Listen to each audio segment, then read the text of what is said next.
L'équilibre naturel du drac est un état fragile et la mission de la Cléda est de le restaurer et de le préserver.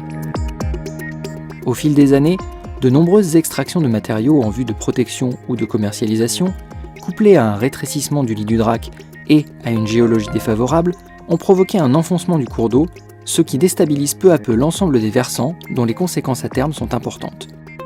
Conséquences écologiques, avec la destruction du milieu de vie des poissons, la disparition de la nappe phréatique, asséchant la végétation et détruisant les adous, dont le rôle pour la faune aquatique et la limitation de l'impact des crues est essentiel, mais également des conséquences socio-économiques avec des glissements de terrain, fragilisant les infrastructures, routes, ponts, habitations.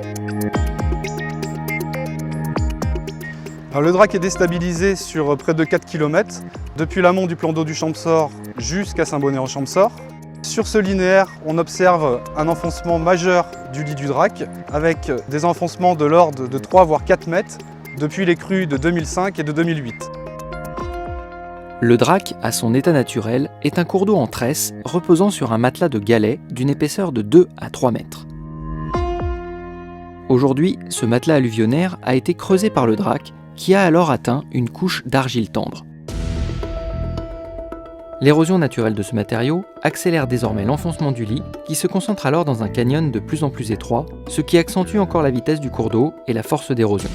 Ceci renforce encore l'enfoncement et le phénomène se perpétue et s'accélère.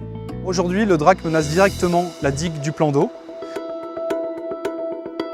Si l'enfoncement se poursuit, la digue du plan d'eau va être affouillée, elle va rompre et on peut même imaginer un phénomène de surinondation qui provoquerait des dommages importants sur les biens et les personnes à l'aval du plan d'eau du Champsaur. Ce phénomène d'enfoncement est actuellement bloqué par un seuil en amont du plan d'eau du Champsaur qui retient les galets et préserve le lit à l'amont. Mais cela crée un fossé au pied de ce seuil qui se creuse de plus en plus et provoquera inévitablement son effondrement. La conséquence la plus directe est une aspiration de l'ensemble des matériaux situés à l'amont et donc nous allons avoir un enfoncement du lit du drac qui se propage indéfiniment vers l'amont. Et après étude de différentes possibilités, une solution pertinente, réalisable et pérenne a été retenue. Alors pour remédier à cette déstabilisation, en fait, la Cléda travaille depuis plusieurs années avec des bureaux d'études. Et la solution, en fait, elle consiste à élargir le lit. Aujourd'hui, on a un lit qui fait à peu près 30 à 40 mètres de large.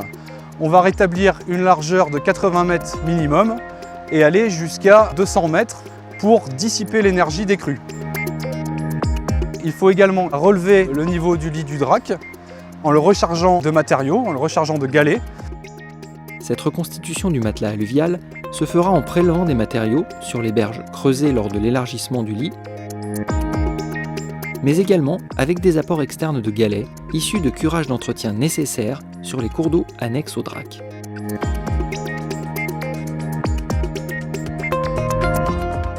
L'idée en fait est de permettre au drac de retrouver une morphologie, un style fluvial en tresse, tel qu'on pouvait l'observer autrefois, et de recréer un système fonctionnel, une rivière en bon état, en bonne santé, avec une nappe phréatique, la présence d'annexes hydrauliques et une ripisylve, une forêt riveraine qui soit typique et de référence au cours d'eau alpin.